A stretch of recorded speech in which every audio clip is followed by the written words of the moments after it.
Good morning, Year 6, and welcome to Thursday the 21st of January 2021's literacy lesson.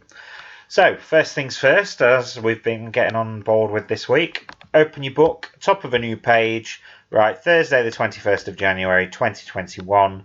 I always like write that on the right hand side, and then on the left hand side, on the line underneath, write the learning objective for today, which is just to write. So, today we are starting our story of our narrative that we planned yesterday and that we've been building up for these last few weeks. So what you might need to do today is just remind yourself of the first part of the video, the David Guetta video. So the link is in your home learning, on your home learning pack. If not, just type in David Guetta Titanium into YouTube. Okay, so I'll pause the video while you write the learning objective and the date, and then just remind yourself of the video as well. Okay then, right, so we're not obviously writing all of it today. We're going to write to the part today where he leaves the school building. Okay, so just to remind us, our purpose is to get into that style where when we read it as teachers, it gives us goosebumps and leaves us wanting more. So how are you going to do that? Well, first things first, show, not tell.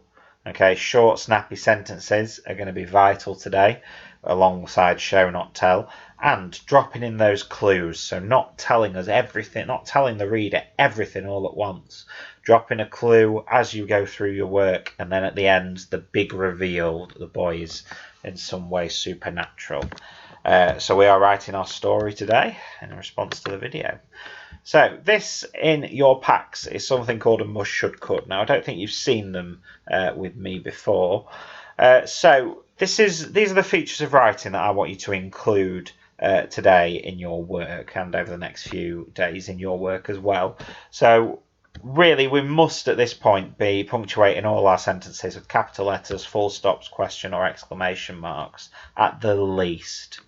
And then describing the scene and the characters using adjectives and similes is a must for your story to work out well. So we should be including short, snappy sentences to build suspense. This will improve our story greatly. And we should be using show, not tell to describe feelings of characters throughout this story. So that's not just once at the beginning, it is throughout. So I don't want to see any I felt scared or I ran away. So we could use a range of conjunctions to extend our sentences. This will add overall detail and will link quite nicely when we're describing characters with adjectives and similes. And use of dialogue to advance the story. We've practiced a couple of days in our SPAG session at the start, use of inverted commas. Dialogue is definitely what I want to see from everybody. Okay.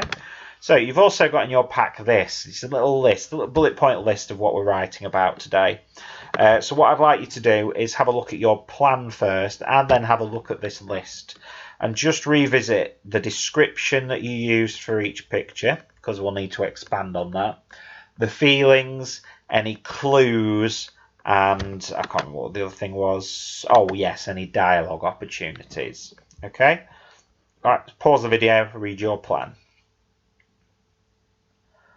Okay then, so today we're going to start writing boy waking up in the school, realising the devastation and destruction that's happened all around him.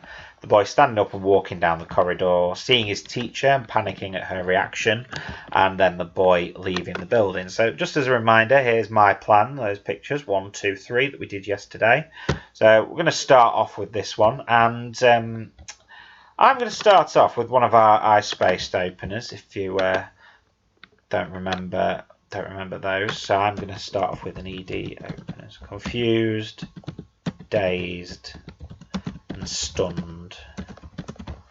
The boy. And remember, I decided to use the boy because that gives it that bit of mystery, doesn't it? We don't know who he is. We don't know what he is, in our case, as the author. But we don't want the audience to relate very well to this boy because, you know, if you give somebody a name, you go, oh yeah, you know, Jack sounds okay.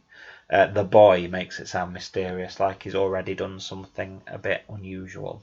So, confused, dazed and stunned, the boy slowly sat up, his fingers still tingling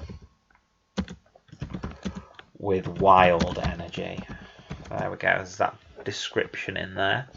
And that is that clue. I said his fingers are tingling because obviously at the end we know that he does like this massive energy ball and blows up the police, or like throws them out of the way. And so we want to kind of drop in a clue early on. Maybe that's too much actually. Maybe I should just go his fingers still tingling. Still tingling. Right, so confused, dazed and stunned, the boy slowly sat up, his fingers still tingling. He looked around. He looked around at the devastation. Oh, actually, I'm going to change that. He looked all around at the devastation. Maybe I want that there. He looked at the devastation all around him. That's what I want. See, the writing process is very easy when you've got a keyboard to type and delete. But there's an example of a sentence that didn't sound quite right. He looked at the devastation all around him. And now I'm going to put a bit of speech in. Oh no. Not again. He said under his breath. Under his breath. And now I'm going to start off about him leaving. Okay, so we're going to show him. Oh wow, hang on. So he's got it's happened again. Dialogue clue. So now we've got this starting to panic. Okay. Oh no, not again. He said under his breath. I'm going to leave a little paragraph. Now, should we try an English? Standing quickly. He looked at the damage all around him. And then I'm going to put desperately trying to remember. So I said he got memory loss, didn't I? And you can see from this point, I put memory loss there, but now I'm writing about this part. So all the while your plan kind of merges and changes and evolves. Now I need to do a little bit of show, not tell. Standing quickly, he looked at the damage all around him, desperately trying to remember what happened. He started to feel the lump in his throat. The lump in his throat. What if someone saw? What if someone saw? What if they knew? What if they knew?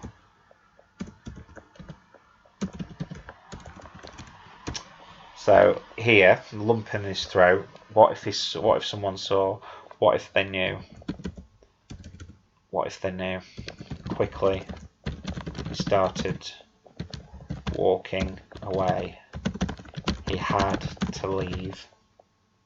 He had to leave now. Okay, so that's the start, and that's my first two pictures that I've done there. Okay, so just to remind you at that point, so here we've got a little bit of dialogue. Oh no, not again, he said under his breath, and that advances our story on. Okay, so we don't want a big long conversation between people. We just want a little bit of dialogue dropped in here and there. So I'd say your next opportunity for dialogue would be when the boy hears his teacher talking on the phone. So maybe the teacher would say something along the lines of, "Come quickly, you need to come and get him, he's not safe," or something like that. We've got our ice-based openers here, confused, dazed and stunned. And don't get me wrong, we don't need an ice-based opener for every single sentence, otherwise that would just look ridiculous. So we've still got, he looked at the devastation all around him, using those pronoun starters as well. We've got another English, and this counts as a dialogue starter as well. We've got a couple of questions down here, and then an adverb starter as well. So looking back at this, have we got short snappy sentences, and have we used show, not tell? Well, we've described the scene, looking at the devastation. We could probably do a little bit more with that, to be honest with you. Show, not tell. He started to feel the lump in his throat. What if someone saw? What if they knew? Quickly, he started walking away. Had to leave now. That's showing that he's panicking. He's anxious. He needs to get away. Okay. So, just to remind you for yours, showing and not tell for the rest of this. So, when he sees his teacher, more panic maybe. Maybe you could go a little bit worse next time. Like maybe you could start walking urgently. Or maybe you could do the show, not tell from the teacher's point of view. What else would have to do? And then the boy leaving the building. Now you've got a bit of an opportunity when the boy leaves the building to put a little bit of a cliffhanger in. I don't know if you can remember that all the way back from lesson 1 about ending on uncertain terms. So maybe your final paragraph could be something along the lines of, finally, after what seemed like an age, he got to the front entrance.